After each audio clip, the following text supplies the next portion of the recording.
কম বেশি প্রত্যেকেই নিজের ব্যস্ততা সবকিছু মারিয়ে শিক্ষার্থীদের জন্য কাজ করে যাওয়ার চেষ্টা করে গেছেন। এটা আমরা আমাদের জায়গা থেকে বলতে পারি যে ডাকসুর একজন সদস্য হিসেবে, নির্বাচিত প্রতিনিধি হিসেবে শিক্ষার্থীদের জন্য যতটুকু করার আমরা সবটুকু করে গিয়েছি। বাট অনেকগুলো অবস্টাকলস, অনেকগুলো ব্যারিয়ার্স আমাদেরকে ফেস করতে হয়েছে। আপনারা ইতিমধ্যে মিডিয়ার সুবাদে বা যেভাবেই হোক সেটা জানেন যে ডাকসুকে আপনাদেরকে একেবারে খোলামেলা বলতে গেলে ডাকসুর 28 জন মেম্বার, সেখানে বাজেট দেওয়া হয়েছে মাত্র 25 লাখ টাকা। আমি আপনাদেরকে যদি বলি, আমাদের ছারপোকা নিধনের একটা কর্মসূচি হয়েছে, 18টা হলে আমরা ছারপোকা নিধনের জন্য ওষুধ দিয়েছি। সেই একটা প্রজেক্টের টাকা খরচ হয়েছে 35 লাখ টাকার উপরে, যেটা ডাকসুর টোটাল পিপিজিএস এজিএস মিলে যে বাজেট দেওয়া হয়েছে সেটা থেকে আরো 10 লাখ বেশি খরচ হয়েছে। আমি আমার জায়গা থেকে ফার্স্ট এইড বুট ক্যাম্পের একটা প্রোগ্রাম করেছি 18টা হলে, সেটাতে এরকম প্রায় 35 থেকে 40 লাখ টাকার মতো খরচ হয়েছে। টি শার্ট বা তারপরে সবাইকে লাঞ্চ করানো হয়েছে, সার্টিফিকেট দেওয়া হয়েছে, যারা ট্রেনার এসেছেন তাদেরকে সম্মান দেওয়া হয়েছে। সামগ্রিক ভাবে এই 18টা হলে প্রায় 1800 শিক্ষার্থী ফার্স্ট এইড বুট ক্যাম্পের আওতাধীন এসেছে। তো এই যে ছোট ছোট এই ট্রেনিং প্রোগ্রাম, বিভিন্ন সভা সেমিনার, এরকম প্রোগ্রাম হিসাব করতে গেলে অসংখ্য প্রোগ্রাম হয়েছে।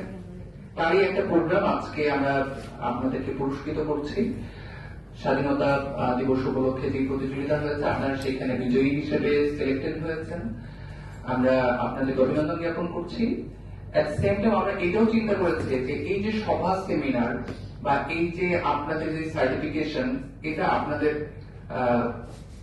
পার্সোনাল লাইফে হয়তো একটা কো-কারিকুলার অ্যাক্টিভিটিস হিসেবে অ্যাড হয়েছে। আপনারা সেটা আপনার ব্যক্তির জায়গা থেকে সেটাকে রিমার্কেবল করে রাখা বা মেমোরেবল করে রাখা, সেটার সুযোগ আছে। বাট ইউনিভার্সিটিতে স্থায়ী কি কি কাজ করা যায়, আমরা একটা বছর কাজ করে এখানে ইউনিভার্সিটির জন্য স্থায়ী কি কাজ করে গেলাম, সেই প্যারাশানির জায়গা থেকে আমরা অনেকগুলো কাজ গুছিয়ে আনার চেষ্টা করেছি। সেখানেও অনেক ধরনের অসহযোগিতা, প্রশাসনের রাজনীতির শিকার, বিভিন্ন ষড়যন্ত্র আমাদেরকে ফেস করতে হয়েছে। আপনারা দেখেছেন যে ঢাকা বিশ্ববিদ্যালয় কেন্দ্রীয় মসজিদে ইতিহাসের মতো প্রথমবারের মতো করে আমরা বিভিন্ন আউটসোর্সিং এর মাধ্যমে ডোনেশন ম্যানেজ করে সেখানে আমরা এসে স্থাপন করলাম। সেটা রিনোভেশনের কাজ হলো, সংস্কার হলো, কিন্তু সেখানে বিদ্যুৎ কানেকশন দিচ্ছিল না, শুধুমাত্র রাজনৈতিক একটা বদ উদ্দেশ্যকে সামনে রেখে। আমরা সেটাও ফেস করে সাকসেসফুলি সেই কানেকশনটা দিতে সক্ষম হলাম। আপনারা জানেন এখনো পর্যন্ত ঢাকা বিশ্ববিদ্যালয় কেন্দ্রীয় যে খেলার মাঠ, সেটা অল্প বৃষ্টি পড়লে সেটা পুকুর পরিণত হয়েছে। আমরা সেটাকে একটা রম্য প্রতিবাদ, মানে একটু কৌতুকের মতো করে প্রতিবাদ করতে করার চেষ্টা করেছি যে প্রশাসনের এই ষড়যন্ত্রের যেন দেশবাসীর কাছে ক্লিয়ার হয়। 2 কোটি টাকা বিশ্ববিদ্যালয়ের ফান্ডে চলে এসেছে, বিশ্ববিদ্যালয়ের ফান্ডে টাকাটা আছে, বা সেই সংস্কারের কাজ হতে দিচ্ছে না। কেন? কারণ এটা ডাকসুর হাত দিয়ে এসেছে। সবচেয়ে ইতিহাসের মতো সবচেয়ে জঘন্য যে কাজটা হতে যাচ্ছে, যে ক্ষতির কাজটা হতে যাচ্ছে, আমরা চেষ্টা করে যাচ্ছি এবং ডাকসু মেয়াদ থাকা পর্যন্ত, শেষ দিন পর্যন্ত আমরা চেষ্টা করে যাব। সেটা হচ্ছে 2840 কোটি টাকার যে প্রজেক্ট, উন্নয়নের যে প্রজেক্ট, 10টা হল নির্মাণ হওয়ার কথা, এটাকে ডিজাইন হয়ে গেছে, প্লেস সিলেকশন হয়ে গেছে, কোনটা কয়তলা হবে সবকিছু ফাইনাল, ভিত্তিপ্রস্তর স্থাপন পর্যন্ত উদ্বোধন হয়েছে। চিন্তা করতে পারেন যে এখানে 10টা হল নির্মাণ হবে, মানে বিশ্ববিদ্যালয়ের ইতিহাসে আর কখনো সিট ক্রাইসিস যেটা, সেটা থাকবে না। এটা হয়েছে একান্তই আমাদের সাবেক ভিসি অর্থাৎ নিয়াজ আহমেদ খানের একান্ত প্রচেষ্টায়। উনি আমাদেরকে সার্বিক বিষয়ে যখন যেখানে যেতেন আমাদেরকে সাথে নিয়ে যেতেন, সহযোগিতা যেখানে লাগতো আমরা সেটা করতাম। বাট সাবেক ভিসি, যার কোনো পলিটিক্যাল আইডেন্টিটি নাই, তার নামে হবে বা ডাকসুর আমলে হবে, এটা বিশ্ববিদ্যালয়ের তো এই 10টা হল হয়ে গেলে সারা জীবনের জন্য থেকে যাবে। তো সারা জীবন এটা বলবে যে হ্যাঁ ডাকসুর আমলে হয়েছে।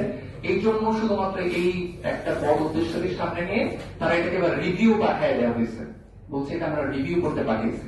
রিভিউ করা মানে হচ্ছে এটাকে আবার তারা খারিজ করবে এবং তারা আবার নতুন কোন প্রজেক্টের নাম করে যদি আনতে সক্ষম হয় তাহলে করবে, নয়তো এটাকে বিশ্ববিদ্যালয়ের যে সবচেয়ে বড় যে প্রজেক্ট সেটাকে বাতিল করবে। এই ধরনের ষড়যন্ত্রের মধ্য দিয়েও শুধুমাত্র রাজনৈতিক উদ্দেশ্যকে সামনে রেখে বিশ্ববিদ্যালয়ের শিক্ষকরা, বিশ্ববিদ্যালয়ের ভিসি, বিশেষত ট্রেজারার, এই জায়গায় আমাদের কাছে মনে হয়েছে সবচেয়ে বেশি দায়ী। এরকম অনেকগুলো ষড়যন্ত্র আমার মনে হয় যে আজকে যারা এখানে এসেছেন বিজয়ী হিসেবে, আমরা এটা সকল শিক্ষার্থীদেরকে জানাতে চাই যে আসলে আমরা চেষ্টা করে যাচ্ছি, আমাদের চেষ্টার ঘাটতি নেই। মেয়েদের জিমনেশিয়ামটা এটাও আমরা শেষ মুহূর্ত পর্যন্ত যে উদ্বোধন এটা যেভাবে হোক আমরা করবো, এটা যদি আন্দোলন করা লাগে সেটাও আমরা করবো। এর বাইরে গিয়ে আরো অনেকগুলো প্রজেক্ট সায়েন্স এরিয়াতে হচ্ছে যে ক্যাফেটেরিয়া আছে, সেই ক্যাফেটেরিয়াটা ইতিমধ্যে সবকিছু ফাইনাল হয়ে গেছে। প্লেস সিলেকশন থেকে শুরু করে আমরা স্পন্সর ম্যানেজ করে দিয়েছি, ইউনিভার্সিটি অ্যাডমিনিস্ট্রেশন বলেছে খুব দ্রুত কাজ শুরু করার জন্য। এটা আমরা শেষ করতে না পারলেও আমাদের ডাকসু মেয়াদ থাকতেই আমরা হয়তো এটা শুরু করতে পারবো। আমাদের কমন রুম ক্যাফেটেরিয়া সম্পাদক এটার জন্য কাজ করে যাচ্ছে। কমন রুম ক্যাফেটেরিয়া সম্পাদকের উদ্যোগে আপনারা জানেন কলা ভবনে একটা খুব আধুনিক মানের একটা ক্যাফেটেরিয়া উদ্বোধন হয়েছে। আমরা বিজনেস ফ্যাকাল্টিতে ই লাইব্রেরিটা চালু করার জন্য অনেক চেষ্টা করেছিলাম, বাট এটা আমাদের কাছে মনে হয়েছে যে আসলে এটা একটা রিস্কি জায়গা আছে, পুরো বিল্ডিংটাই একটা রিস্কি জায়গা আছে। সেই জায়গায় কাজ করতে গেলে এটা খুব ভালো কিছু বয়ে আনবে না। তারপর সেখানে লিফটটা নষ্ট আছে, ইউনিভার্সিটি অ্যাডমিনিস্ট্রেশন নিজ দায়িত্বে করার কথা, বাট সেটা করছে না। আমরা সেটা চেষ্টা করছি সেটা আউটসোর্সিং বা স্পন্সর মাধ্যমে করে দেওয়ার জন্য। তাহলে কলা ভবন, সায়েন্স, বিজনেস ফ্যাকাল্টি, মসজিদ, খেলার মাঠ, জিমনেশিয়াম সবকিছুতে আমরা অল্প অল্প কিছু স্থায়ী কাজ করে দেওয়ার চেষ্টা করছি, যেটা বিশ্ববিদ্যালয়ে যুগের পর যুগ থেকে যাবে। এই হচ্ছে আমাদের সামগ্রিক প্রচেষ্টা। আশা করছি আপনারা পরবর্তীতে বিশ্ববিদ্যালয়ের গণতান্ত্রিক ধারা এবং শিক্ষার্থীদের এই ভয়েস রেজ করার যে জায়গাটা ডাকসু, সেই ডাকসু পুনরায় দেওয়ার জন্য আমরা সম্পূর্ণ তৎপরতা চালিয়ে যাচ্ছি। আপনাদেরকে পাশে পাবো এবং আপনারা পরবর্তী ডাকসুর জন্য নিশ্চয়ই প্রতিনিধি সিলেকশনে আর ভালো মানুষ যারা ক্যাম্পাসের জন্য কাজ করবে তাদের সাথে থাকবেন, সেই প্রত্যাশা রেখে আজকে আবারও বিজয়ীদেরকে অভিনন্দন জানিয়ে আমি আমার কথা শেষ করছি। আল্লাহ হাফিজ।